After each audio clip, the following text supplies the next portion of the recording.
¿Qué tal? Muy buenas tardes nuevamente por aquí. Continuamos en el nombre del Padre, del Hijo y del Espíritu Santo. Amén. Sí, pues continuamos efectivamente con la gracia de Dios, de nuestro Padre Dios que nos ama, de Cristo que es nuestro Salvador y del Espíritu Santo que siempre nos anima y nos motiva. A veces uno sinceramente ni ganas tendría de exponerse a tantas situaciones, sobre todo en una ciudad de mucha confusión, de mucho peligro. Hoy en día hablar la palabra de Dios pues es un peligro.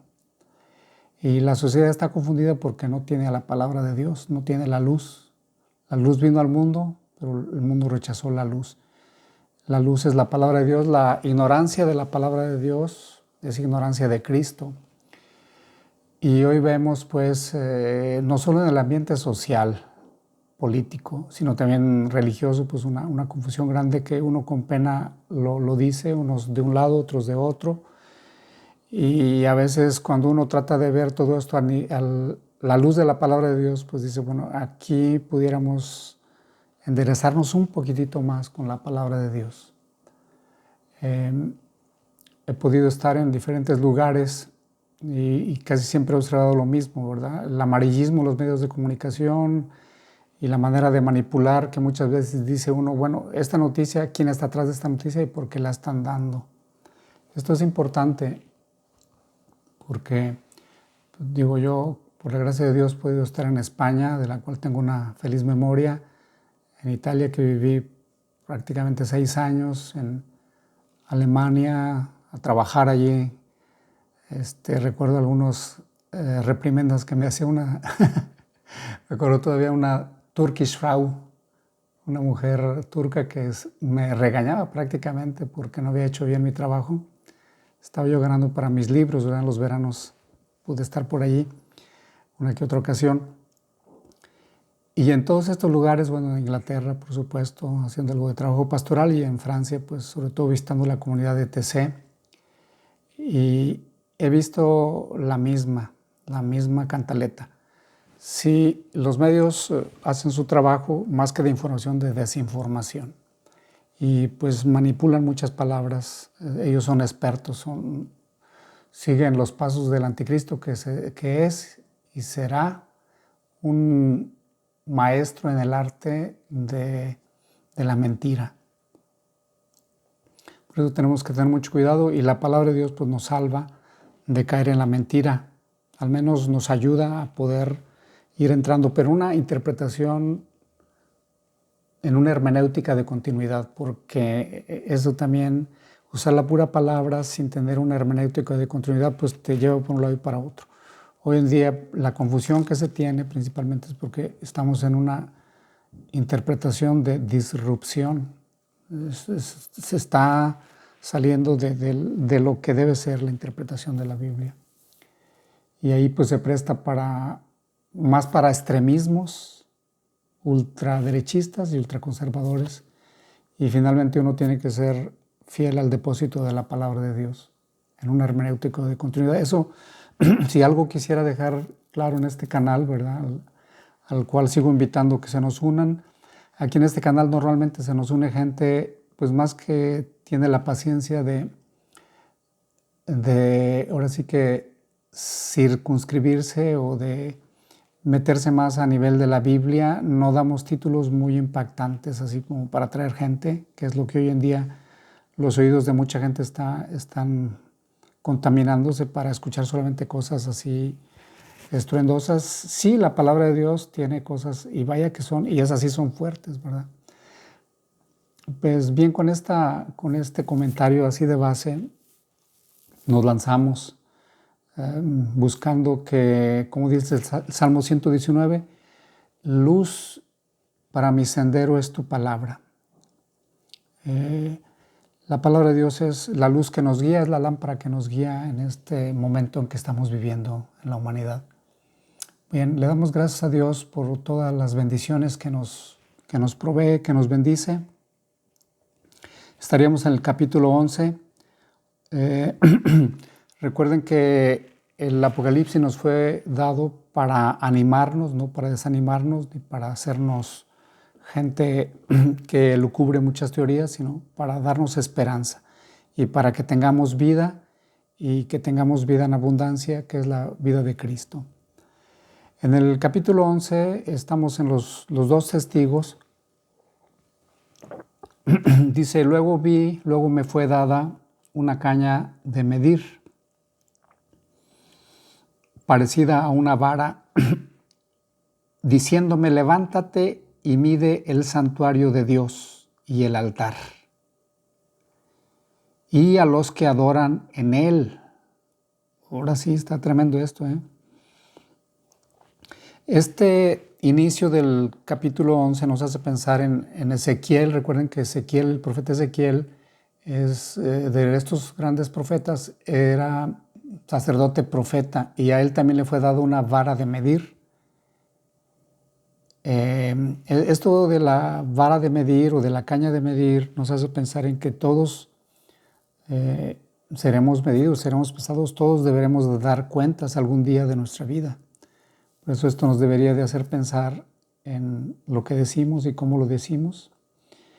Y bueno, al menos que nuestra conciencia no nos juzgue, porque muchos argumentan cosas que están en contra de su propia conciencia. Por eso es bien importante nosotros tener una conciencia limpia. Ya lo he mencionado como pues, el mundo de la política, sobre todo, pues sigue el modelo de Pilatos, ¿verdad? Ellos, conociendo la verdad, conociendo lo que es justo para el pueblo, pues favorecen a las élites de poder y a ellos mismos, a su bienestar. Nosotros también en el campo espiritual, en la vida espiritual, en las iglesias, tendremos que pensar muy bien en el derecho de hablar la verdad para bien de Dios, para bien de Cristo. Mucha gente hoy está diciendo muchas cosas en contra del Cristo mismo. Y a veces gente se molesta porque se dice algo contra una autoridad. Y yo sí creo que no está bien. Por ahí hace poco Milei insultaba por ahí al Papa Francisco. Y sí, no está bien, ¿verdad? Pero hoy en día vivimos cosas mucho más pesadas, porque se está hablando en contra de Cristo, queriendo establecer un nuevo orden mundial donde Cristo salga de la escena. Y pues no vamos a permitirlo, ¿verdad? No vamos a permitir que esta palabra bendita sea pisoteada, como veremos aquí más adelante. En este templo, en este lugar, esta vara de medir, dice, levántate y mide el santuario. Miren, en el griego en el que fue escrito la Biblia, por aquí tengo mi original en griego, una traducción al italiano, se me hace muy adecuada. Dice ton naón, es decir, esta palabra de naón se refiere al santuario. Cuando Jesús en el capítulo 24 de San Mateo se refiere al templo, cuando están hablando de lo bonito que estaba, todos los adornos, las columnas y todo, Jesús está hablando con los discípulos, y allí el evangelista Mateo usa la palabra hierú, que es el templo grande con todas sus partes. Aquí en esta parte en Apocalipsis estamos hablando ya solamente del templo, del santuario, que solamente corresponde al lugar santo y al lugar santísimo. No me voy a extender mucho, pero nada más para dejar claro que el templo del Antiguo Testamento estaba en los atrios, donde estaba la puerta de entrada, el altar de los sacrificios y la piscina de la purificación. La piscina es el Espíritu Santo, el altar de los sacrificios es Cristo mismo y la puerta de entrada que es Cristo mismo. Después de eso había otro lugar que se llamaba el lugar santo. A esto se refiere. Ahí estaban los panes de la presencia, el candelabro de las 7 luces y el altar del incienso, es el lugar de la adoración. Esa vara que se le da al profeta, a San Juan, que se nos da a ti y a mí después del bautismo, porque somos un pueblo de sacerdotes y reyes y profetas, es para medir si esta parte del santuario de Dios y el altar y a los que adoran en él, es decir, finalmente todos tenemos que dar cuentas. Mucha gente hoy en día vive como si no fuera a darle cuenta a nadie, habla, se comporta y dice cosas que como si no fuera a dar cuenta a nadie. Nosotros no nos pertenecemos a nosotros mismos, nosotros somos de Dios y tendríamos que ir pidiéndole a Dios que el Espíritu Santo nos dé esa conciencia para poder realmente hablar y conducirnos de esa manera. No es fácil, no es fácil. Se requieren convicciones, se requiere estar en la presencia de Dios, cultivar tiempo con Dios, con su palabra, para que nuestra mentalidad se vaya alineando a esa palabra. Sí, es importante que los que adoramos en este lugar de adoración seamos medidos también. ¿Recuerdan esas palabras que aparecieron en el libro de Daniel?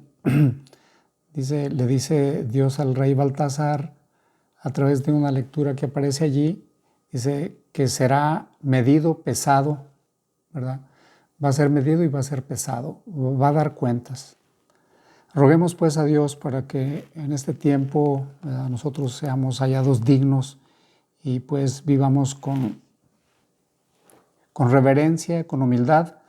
A Dios no tenemos que presumirle, a Dios simplemente hay que decirle, Señor, yo soy una calamidad y te doy gracias que pienses en mí, que me sigas sosteniendo y que sigas creyendo en mí, porque no somos otra cosa más que es una calamidad y Dios nos sigue levantando a todos. El patio exterior del santuario, estamos en el versículo 2. Déjalo aparte, no lo midas, porque ha sido entregado a los gentiles que pisotearán la ciudad santa 42 meses. Bien, pues ¿qué se está haciendo? ¿Qué se está pisoteando? ¿Qué se pisoteará en esos días? Y probablemente ya comencemos a ver signo de ello. Bueno, la puerta de entrada que es Cristo, Cristo se le está haciendo a un lado, sacando de la jugada, ¿no? Usted uno de los tantos caminos, una de las tantas puertas. Hoy día en muchas iglesias con mucha facilidad se invita a gente del Islam, a gente budista, para que hagan meditaciones, para que den reflexiones. Y uno se pregunta, ¿verdad? Sí, es cierto, hay que respetar, pero la gente que trae su plan, sabemos bien que ellos quieren como ir metiendo una religión, que el cristianismo sea una religión más, y eso pues no va a ser, porque solamente hay un camino, solamente hay una verdad y solamente hay la vida en abundancia que promete Cristo, no hay ningún otro camino. ¿Qué más está siendo pisoteado en ese atrio? Pues el altar del sacrificio, el sacrificio de Cristo, la misma misa. Tengamos cuidado de vivir nuestra misa con sencillez, con sinceridad, no pisotearlo. El sacrificio divino de Cristo, de hecho ese es el Evangelio. Hoy en día con tantos dimes y diretes nos descuidamos de que el verdadero Evangelio que se debe predicar es que un hombre dio su vida por nosotros. Ese hombre padeció, bueno, primero se encarnó, se hizo obediente y murió en una muerte tan vil, tan difícil, ¿verdad? Padeció, murió, resucitó y está sentado a la derecha del Padre. Y ha de venir de nuevo para juzgar a vivos y muertos. Hoy en día también nos salimos pues de ese plan con mucha facilidad, pero la buena nueva existe en Cristo, que ha hecho su obra de salvación.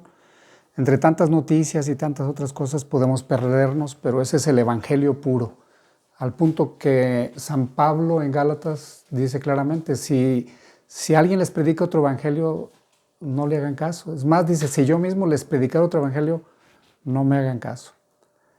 Hoy en día estamos más metidos, como digo, en dimes y diretes y también como que es una manera política de distracción. Yo así lo veo, con tantas noticias de un lado, de otro, que ahora dijo esta persona esto, que ahora dijo otro, y nosotros podemos olvidarnos de lo esencial. Esto nos puede pasar como en la política, que a veces cuando el político quiere meter una agenda, empieza a hablar de cosas, que el chupacabras, que los ovnis, que aquello, que el otro, y la gente se despista. Tenemos que tener cuidado, a veces noticias, aún dentro de, como digo, del mismo ambiente espiritual, pueden sacarnos de la pista. Vamos a regresar a la palabra de Dios.